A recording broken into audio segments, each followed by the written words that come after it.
Another day of HGC Korea coming at you guys. His name is GLuck and my name is Wolf, and we are living in a new filtered world here at HGC. And by that, I mean, did you notice that looked like Phoenix's little like face kind of covered? Yeah, like the plasma stuff. Yeah, the plasma stuff. Yeah, his little face thing when he's in the Dragoon. If he's not banned, of course we may see him, but 100% ban rate so far, only in Korea. Surprising result after the first day of Phoenix enabled.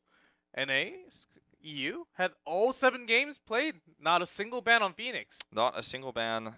3 wins with Phoenix amongst the regions. So having some pretty mixed success. We've seen that Planet Cracker combination with the Mosh Pit. That's on Reddit. Pretty nice global. It's a global, so the cool thing about that play was it was made after a boss was taken. I think it was Singularity who were running it, and they took the red side boss and then were able to rotate over with their, because they had heroics first, and then go and steal the second boss with an invade with Dahaka etc. Phoenix is on his way there, still able to make the Planet Cracker work from distance.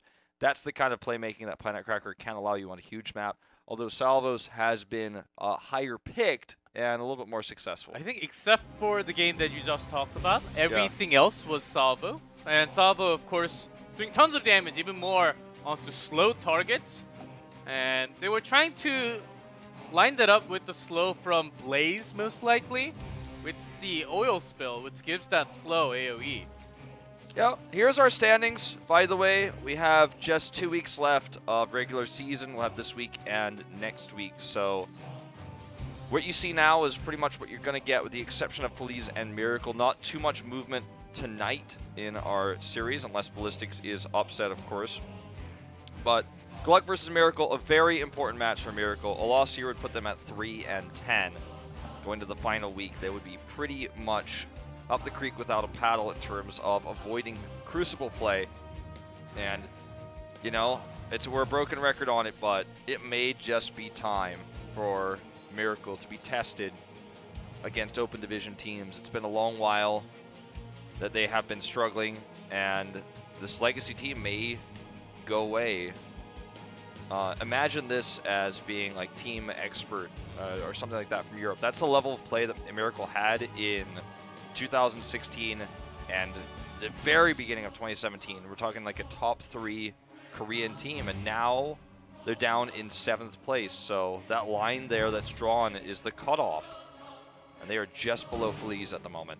And of course, talking about match number 2, Ballistics, they were the same, 31-7 with KSP Black, but KSP Black has one more loss. But after tonight's match, very likely that Ballistics will have another win against Feliz tonight. A good favorite going into match number 2. Match number 1, Miracle, if they stand up to par, how they used to play, not like yesterday. We had some weird calls that we could not understand from HGC at the very end. And Miracle, if they don't make those kind of end choke mistakes, then I think they can contest against GLuck tonight. Yeah, just a little bit of bad timing there by H82, so that's definitely not going to be good for their morale going into this series after making that mistake. Playing back-to-back matches is always a little bit rough to do. You've just shown your opponent literally on the same patch, on the same meta, what you're playing right now, so kind of frustrating for them, no doubt, but GLuck come in as favorites, and it's crazy to say that because, again, they're a new team from Open Division, like you were mentioning earlier, so how well they perform here, I think, is really indicative of the new HGC Korea, the new top 8 teams. Miracle may just not be on the list. They might not be a top 8 team in Korea right now.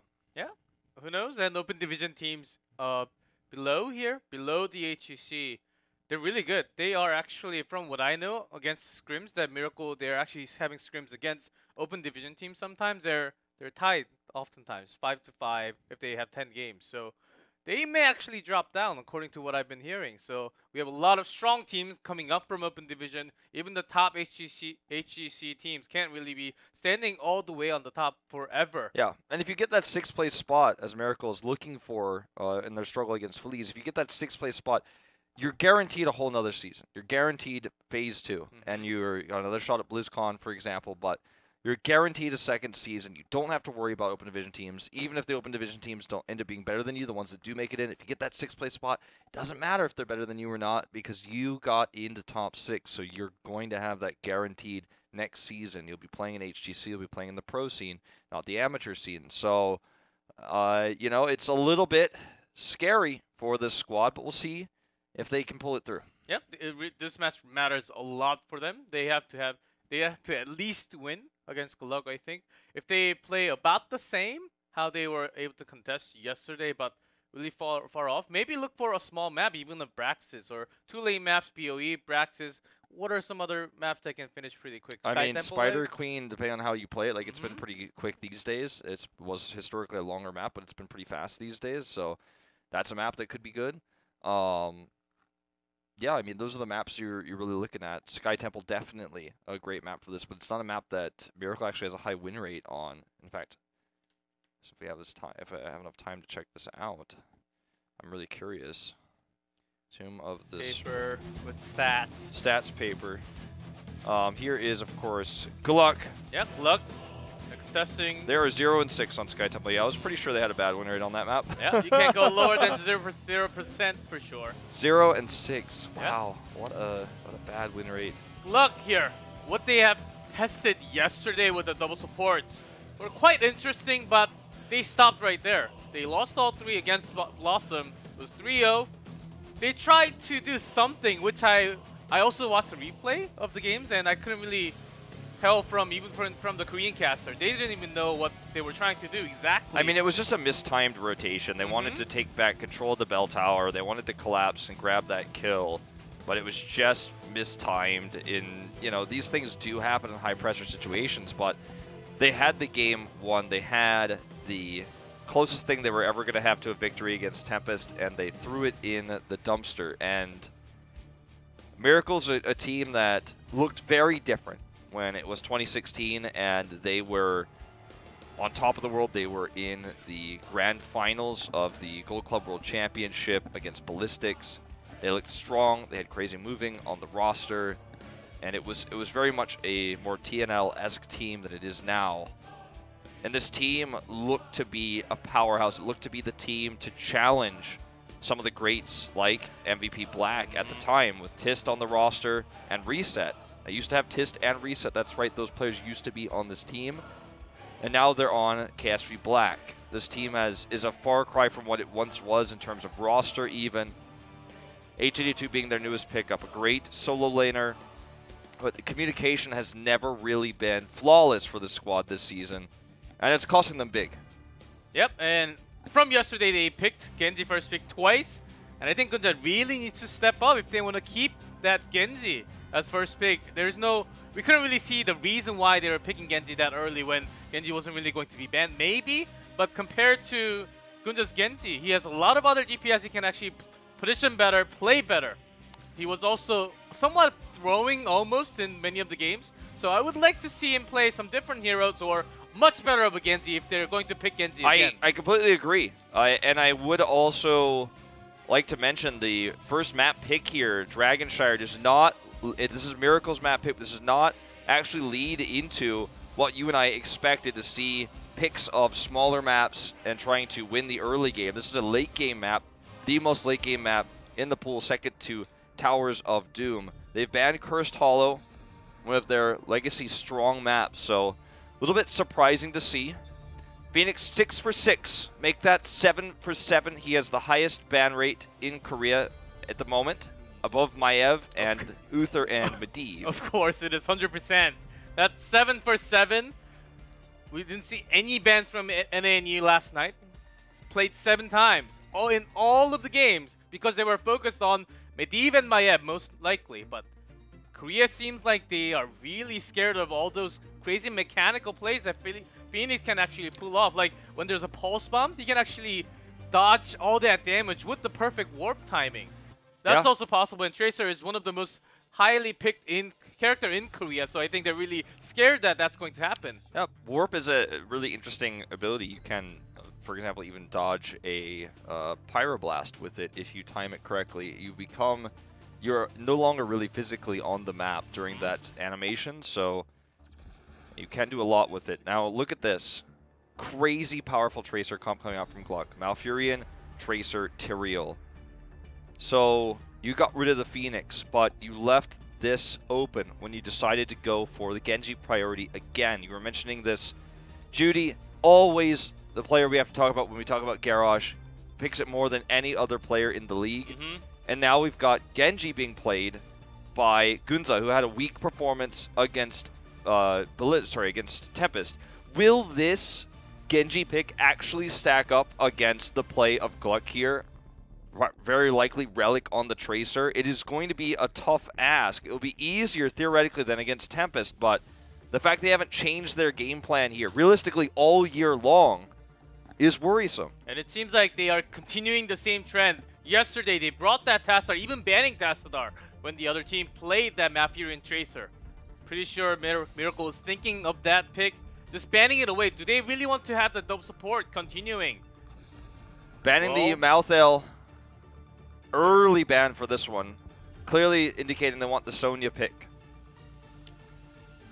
So going to ban the Stukov. Let's see if GLuck changed their double support style. I would like them to change their style. They already have Tyrael, kind of a support with the shield, so you don't need that extra shielding on the Tracer. The other thing to remember is the Stukov ban kind of indicates they're interested in running a Maiev comp, because Stukov allows you to silence the Tyrael.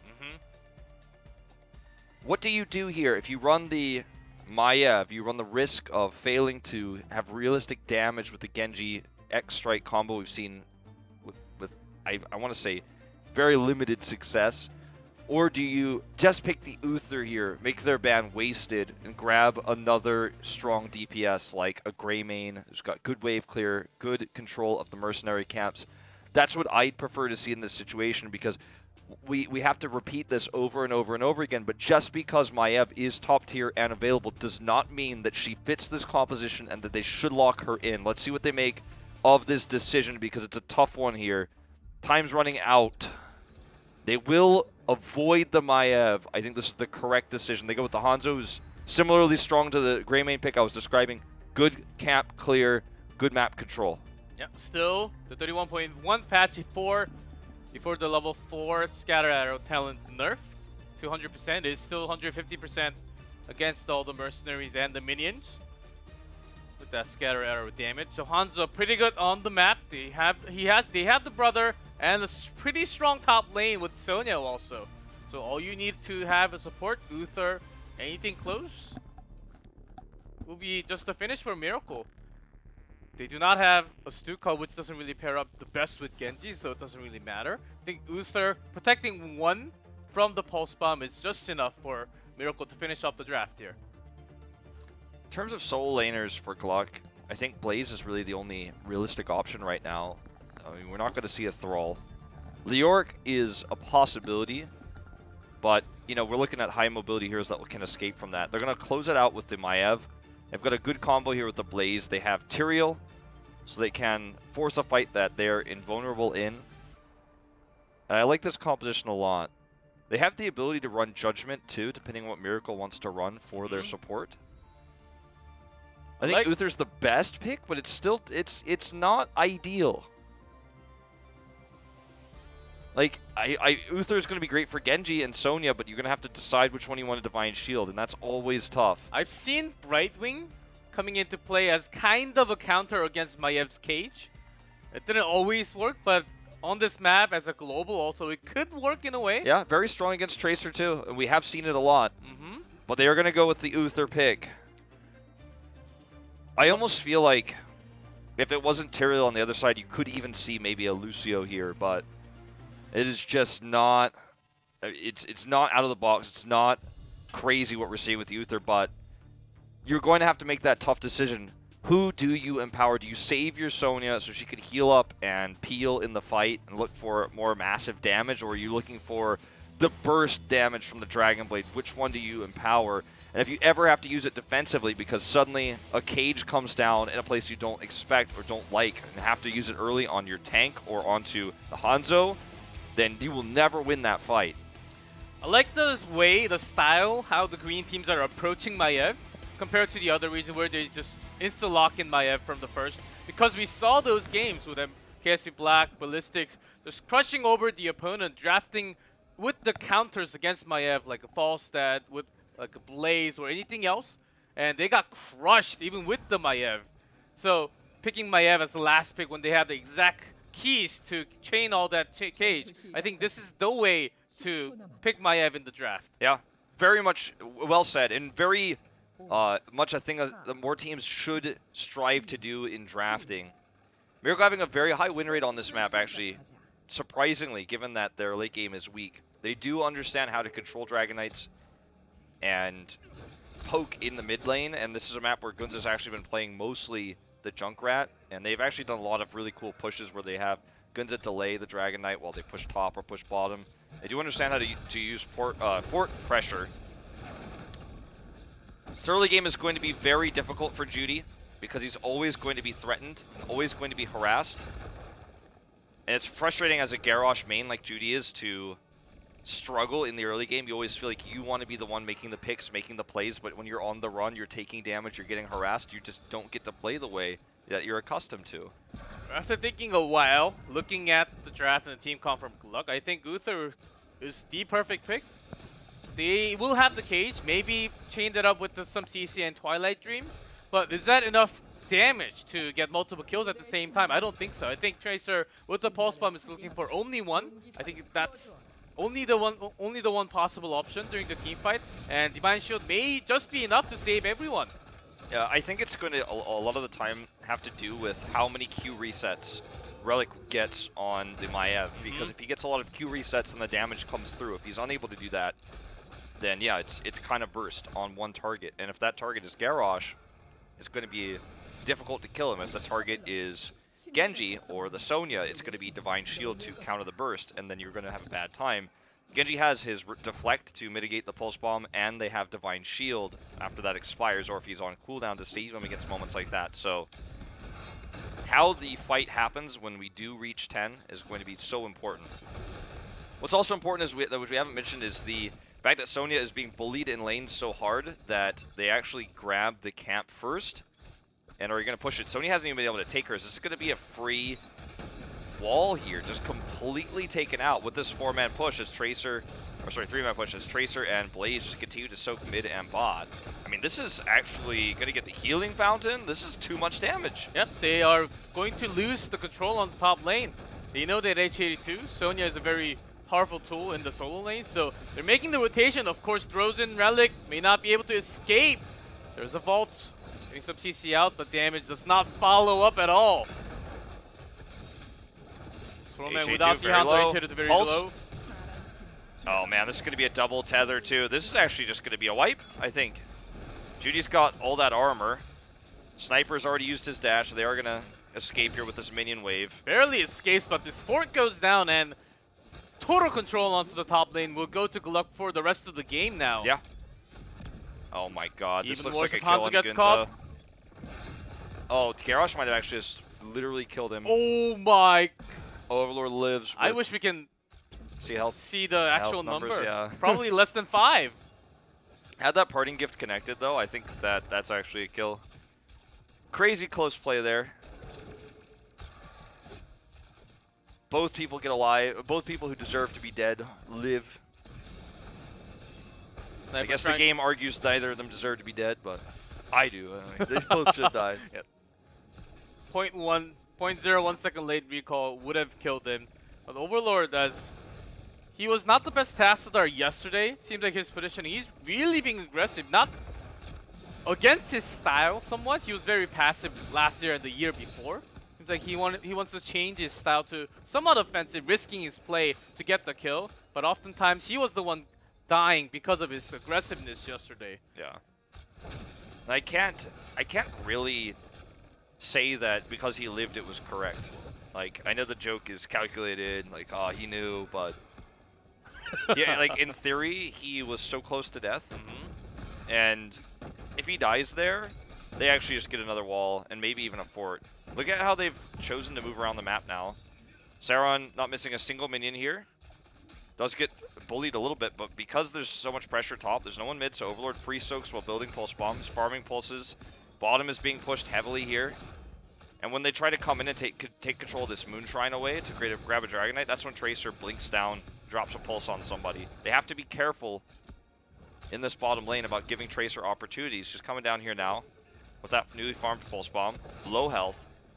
Just looking for a tap up here. We'll get that heal from Malfurion easy. See Sonya, how she's able to dominate the lane once she's alone with that Blaze. Ciceron taking a lot of damage as he can sustain, but with the bunker, he doesn't really die too much, making the rotation. That was one of the weak points that Ciceron was criticized for many times. Yeah. But once there's a rotation from Tracer or anyone from GLuck, Sonya has to run all the way back. There's a focus fire onto Milky Way. By the way, hold that thought. I think we might see a death in the top lane if this continues. Like, they're actually fighting over the top, Sunshine and... Sonya's winning for a second, yeah, of course. Saren's losing this fight really hard.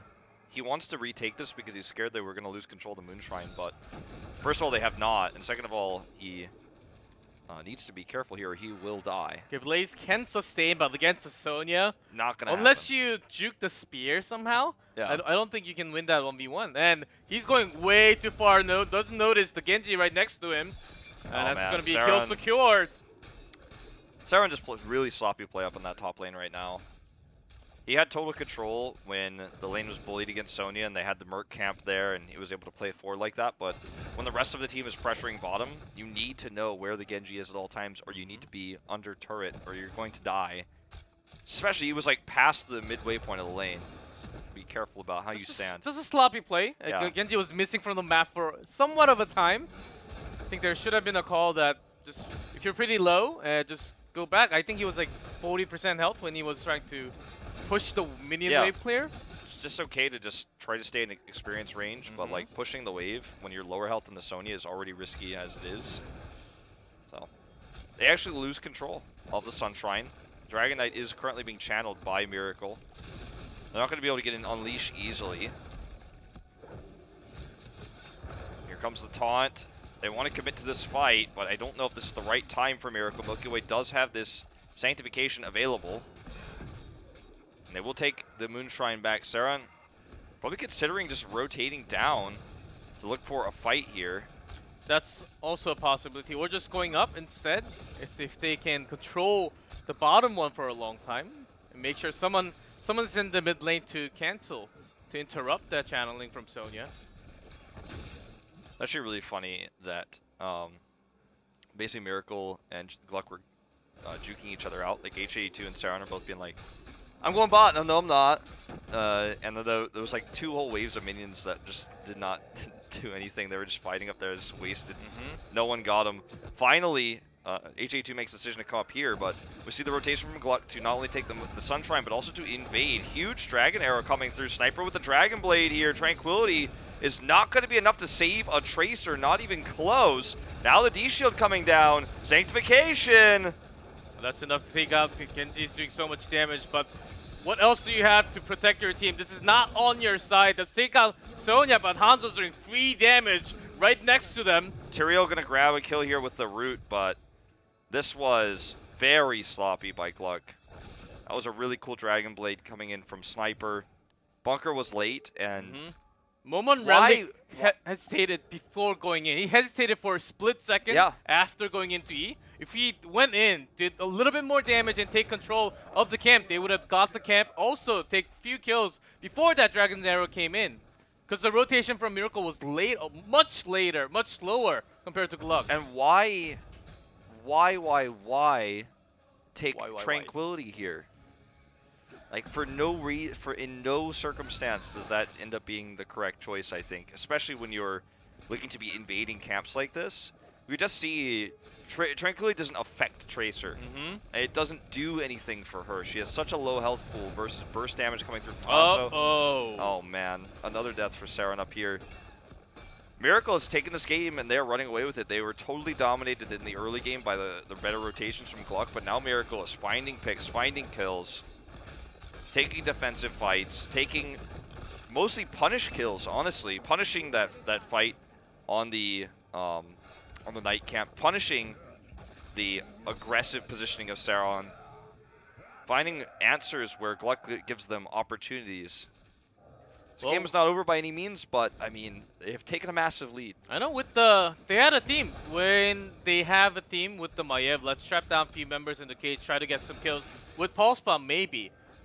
Without the Twilight Gym, I think they're lacking damage, and Uther is a perfect one to counter that kill from the Pulse Bomb. Now, Miracle having all the answers against what GLuck will try to do. Yeah, you know, you said it right after the draft. Uther ends up being such a great pick here. And he doesn't have sustained healing, but it doesn't matter because GLuck's damage is all burst. At least it was supposed to be. They're trying to out-sustain a Hanzo with Tranquility, and it's just not going to work. See, they tried to focus on the top lane. They did. Okay, hold on to the edge. Judy's focus firing down. Pulse. There's Pulse. Okay, there's the good stun from Saron, but look, Divine Shield comes up. They have to match this with a bunker. Sanctification on top of the bunker. Not exactly what you want. They still are going to get the kill here onto Judy. Dragon's Arrow comes out. This Tranquility will get value because the fight's already over. Second kill comes through onto the Genji. That was good CC chaining together there by GLuck. And Sniper should not have gone in. And I don't know what he was thinking at the moment. He was nowhere close to getting a kill himself. But this goes to GLuck, chasing down onto Judy, who does not have an escape. Was the best target, and focus firing on one target, even drawing out the Divine Shield, was not enough for Miracle, actually.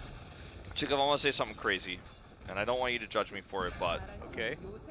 If they're going to team fight like this, if GLuck's going to team fight like this, why not just take Containment Disc and Containment Disc the Uther? And then you're basically cocooning the Uther, but it's like even better than cocoon. You can't break that. It's pretty hard to.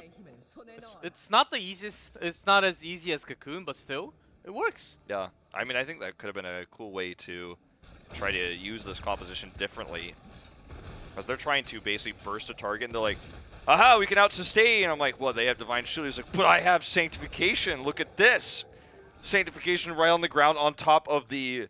Garrosh, like, oh, you're not going anywhere. We're faster than you. We're standing on this holy ground here. The Brute forcing their way into these fights that I think any other pick than the Tracer actually would have been stronger here with how they're fighting. But, hey, if they can continue to make it work, doesn't matter. A win's a win. HA2, they zoned him out here. Now they're going to look for the fight onto Sniper here. Dropping the Pulse. He has to retreat. No damage coming through. Divine Shield now being used. Again here on himself, so that means there's no potential for a turned fight here. Self-cleanse has to be used for Judy, and this push does continue. Miracle just having a split formation there. HA2 getting caught, forced away, Sniper getting stuck, had to jump away, and then there was just no way they could turn on the fight. D-Shield being used defensively. This could be a keep if this continues. They need to be careful about how they respond to this push. Tossing in this bunker isn't going to do them any favors. Just for sustain as he's thrown out. There's a Sanctification, but they need to be focus firing on the keep, only 50%. If they actually go aggressive, maybe too greedy, maybe it will cost their lives for going in too much. Judy gets very low, Overlord, not taking any damage. They wanted to take a fight while there's no Divine Shield. This means that anyone who gets caught can't escape. They also do Cleanse was on cooldown as well, so anyone who gets caught can't escape. Anyone who wants to try to come in and turn the fight, D-shield is Sonya so she can actually just basically whirlwind her way through, get into a good position to get on the backline, harass the Tracer, the Genji that pops a Dragon Blade. These things couldn't happen for Miracle, so GLuck wanted to try to capitalize on it, win the fight, at least get the keep, and then if in their, in their minds, if they got more than that, they could have won the game. But Miracle actually spread very well there and did not get caught. Hey, I was going to be Wolf. I was going to be critical of GLuck, making the perfect play, pushing top, really pointing down onto Sonya. Make sure she loses her strength in that way. Nice nature skewer there, but they have found it now. Making a 5-man, 4-man rotation and pushing the lane super hard.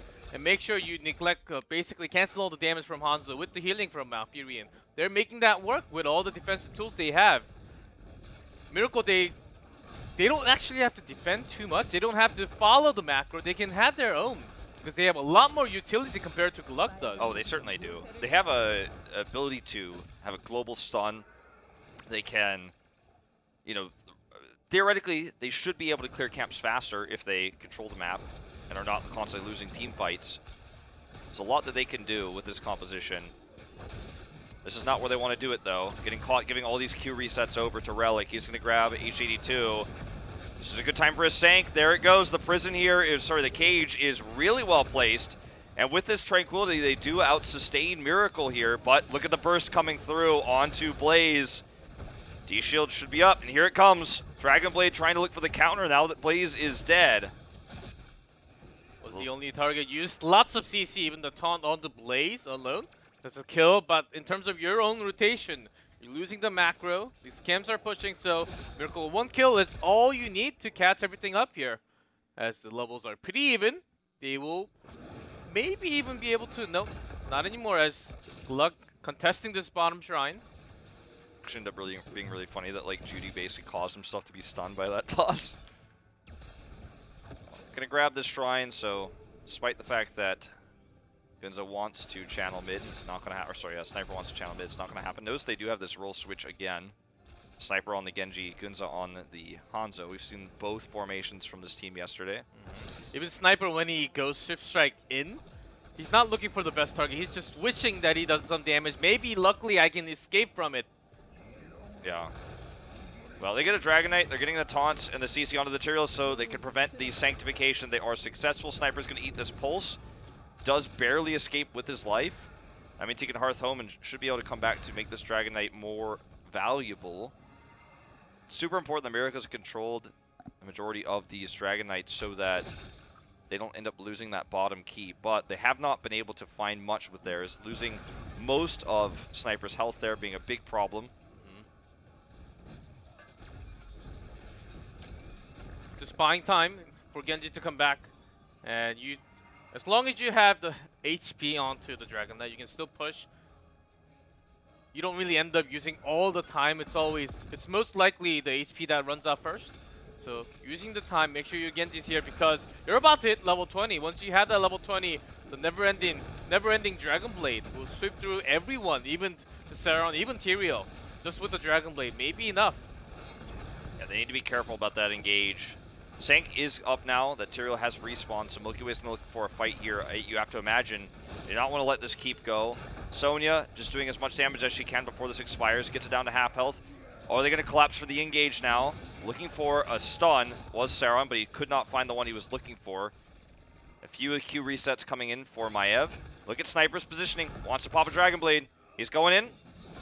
They react accordingly, they back away, he does not commit to the blade.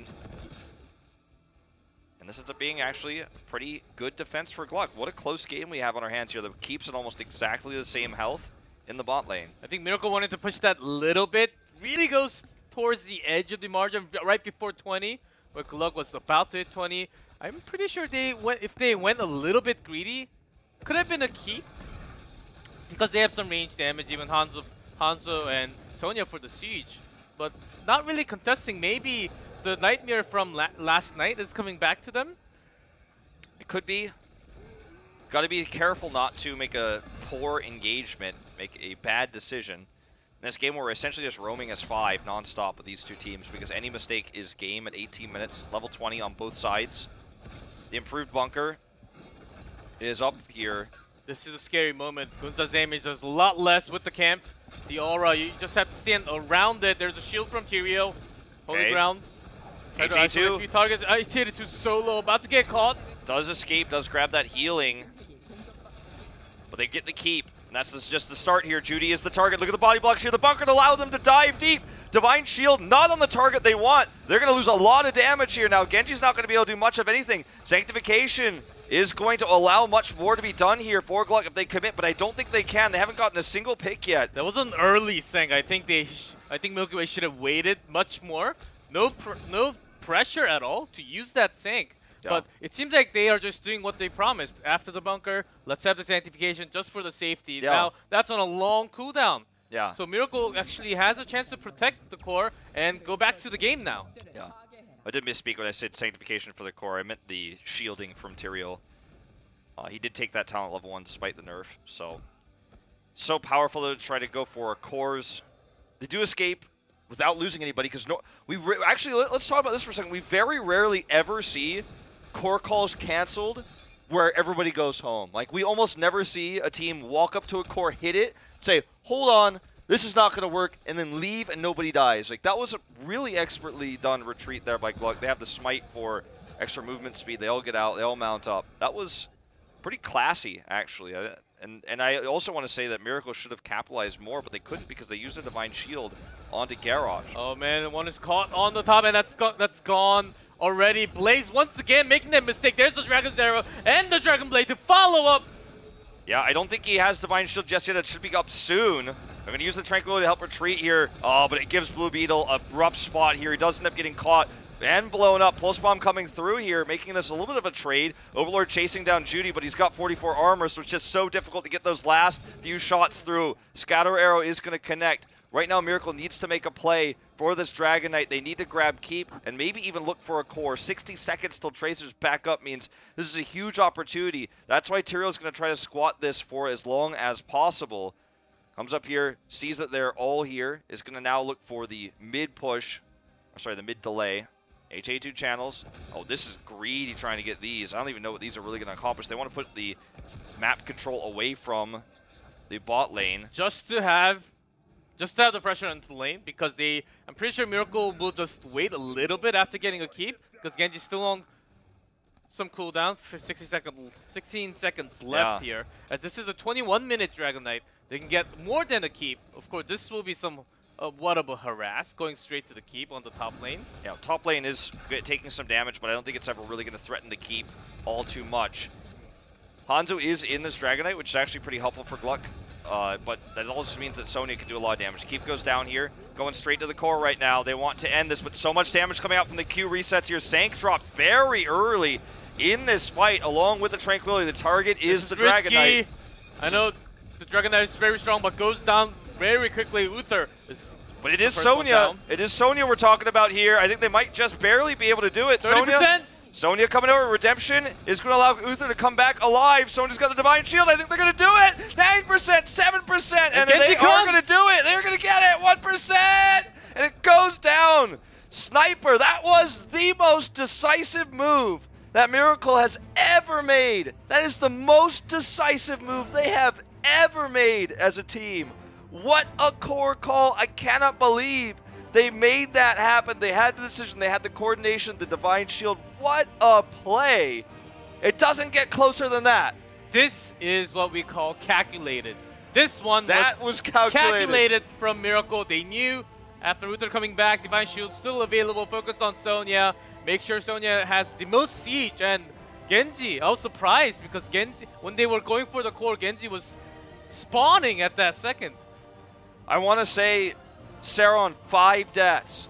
3 of those deaths completely unnecessary. Twice dying solo in the top lane. Once in the middle of the lane, once under 4, and the third time when rotating down to prevent the Dragon Knight channel, taking the right side path instead of the left, playing as if he was an ETC or a Muradin, but he's not. He's just Blaze. He's a top laner. He's a bruiser. He's not really a main tank. He doesn't have escapes.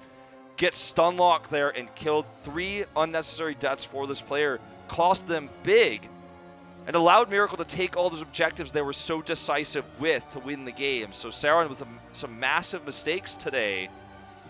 And it's definitely going to be something that they're feeling really painful thinking about when they go into this second map. Because this map was very much opened up by them. They had the first keep. They had control of the map for the majority of the game. But some of those deaths from Saron. And also they're running the Tranquility instead of the Twilight Dream, not utilizing their composition the way it was supposed to be used, I think. Was Cage ever really needed? I don't think so. No. It wasn't really much of a wombo combo they were trying to have. The only thing that we actually saw was the bunker sanctification. Sanctification, not the best timing, but just to protect their ally as somewhat of a double support-ish comp, which they used yesterday, but they moved away from it with the solo Malperion, with that bunker and the sanctification. Good tool. They actually used that very well. But at the end, Miracle able to come back with that Dragon Knight to Saron dying alone off the screen a few times, and it was just painful. It actually costed them the game. I think they had all the chances of coming back. They had the golems, everything getting set up for the next keep, and they were looking into a longer game, maybe a 30-minute game. But if you lose a member at that late of a time, it's GG. It is GG indeed. So you know, I still think GLuck's the favorites in this series, but Miracle made a super decisive move. They were like, this is how we win the game. We're going to go core here. We're going to win this. It was so close. And I love seeing like that, things like that from teams that are just normally not very decisive, normally not able to make these types of snap decisions, normally hesitant. That was such a cool moment. And that's the kind of spark that might keep Miracle out of the Crucible. That's the kind of play that needs to be seen to avoid that Crucible match. And GLuck, they were close. Saron, I thought Blaze was one of his best because oftentimes he makes the same mistake, but once he has a bunker, he can actually save himself with just using the heroic, and it's not the longest cooldown also. So I thought that hero fit him the best, but even as a Blaze, he was caught off with so many CCs. And that's just how the game goes, but maybe you want to focus away.